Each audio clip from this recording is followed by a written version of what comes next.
Oke, hari ini saya akan mencoba sedikit mereview sebuah charger aki rakitan.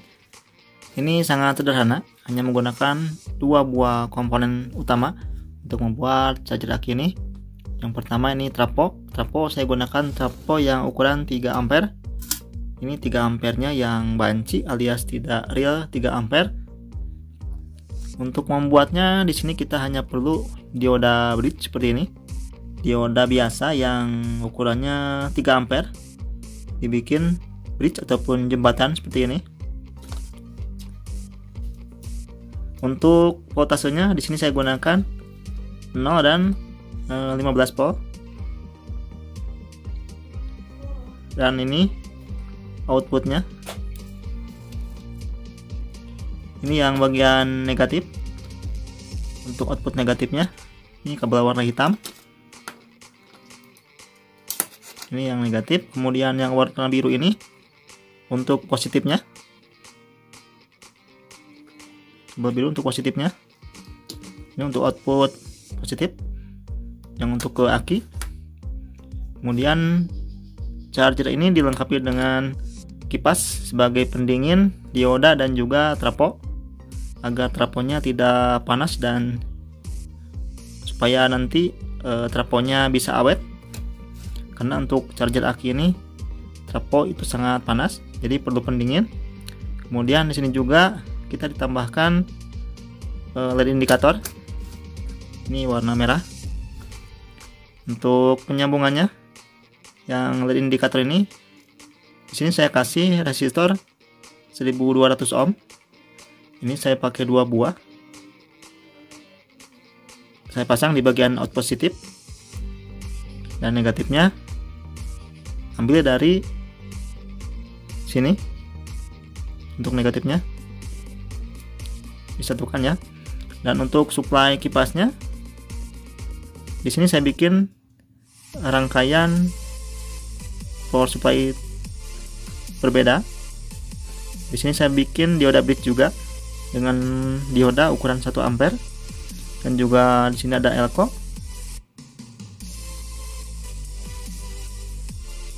Outputnya langsung nyambung ke kipas. Yang kabel merah hitam ini adalah yang untuk ke kipasnya, masuk ke sini. Kemudian untuk inputannya di sini saya gunakan kabel kuning. Kabel kuning saya pasang di 9 volt. Di 9 volt dari trapo. Kemudian di 0 volt. Kenapa saya pasang di 9 volt? Karena setelah masuk ke rangkaian dioda dan juga elko, tegangannya akan naik sekitar 12, sekian volt, pokoknya 12 volt. Jadi makanya saya pasang di 9 volt. Oke, seperti ini. Untuk casingnya ini saya gunakan casing bekas power supply komputer. Dan sebagai pengaman apabila trafonya mengalami arus bocor ataupun bocor induksi. Untuk bagian groundingnya ini saya pasang. Ini masuk ke bagian kaki yang tengah di inputan AC-nya. Kemudian ini nyambungnya ke sini. Saya kasih baut ke bagian body yang nantinya dari kabel masuk ke body ini, ke body besi, nyambung ke body trapo sini. Jadi apabila ada arus bocor ataupun bocor induksi di trapo, dia akan dibuang ke grounding. Jadi aman ya kalau terjadi arus bocor itu gak nyetrum ya. Kan biasanya ada yang trapo bocor induksi, waktu kita pegang bagian outputnya itu nyetrum. Dengan seperti ini aman ya. Oke, untuk selanjutnya kita akan coba mengecas sebuah aki. Oke, langsung aja kita coba. Oke, indikator langsung menyala dan juga kipas angin menyala. Maksudnya fan kipasnya menyala.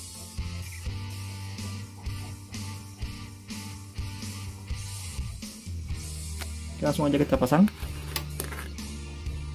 Ini yang hitam untuk negatifnya. Kita pasang di sini. Kemudian ini yang kabel biru positifnya. kita pasang ke sini. Oke, jadi ini proses pengecasannya. Ini adalah casan aki yang sederhana tanpa menggunakan rangkaian auto cut off. Jadi perlu kita awasi, jangan sampai kelamaan, supaya nanti akinya tidak over charger.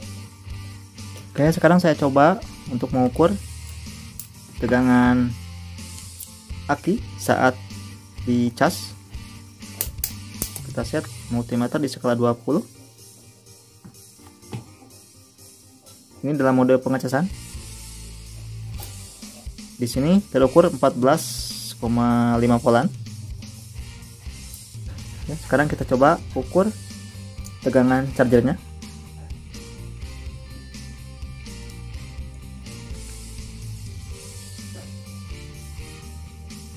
Tegangan charger di sini ternyata drop ya sampai 10 volt. Ini waktu saya bikin tegangannya sekitar 11-12 volt. Mungkin karena ini sore hari tegangan listriknya drop. Oke, di sini terbaca 10 volt untuk tegangan chargernya. Kita ukur tegangan akinya. Tegangan aki di sini 13,27 volt. Artinya sekitar 0,6 volt aki ini akan penuh. Oke, mengapa tadi ketika kita ukur saat mencharger aki ini tegangannya jadi 14 volt, tapi ketika kita ukur tegangan dari chargernya itu hanya 10 volt dan tegangan aki 13 volt? Itu karena dikarenakan untuk rangkaian charger aki ini di sini hanya menggunakan dioda, tidak menggunakan elko ataupun kapasitor. Jadi begitu kita cas aki, tegangannya akan naik karena aki ini akan berperan sebagai kapasitor. Jadi makanya tegangannya akan naik menjadi sekitar tadi 14 volt. Jadi di sini aki sama dengan kapasitor dengan ukuran besar. Oke, seperti itu ya. Oke, mungkin itu aja video dari saya. Semoga bisa bermanfaat. Terima kasih telah menonton. Sampai jumpa di video selanjutnya.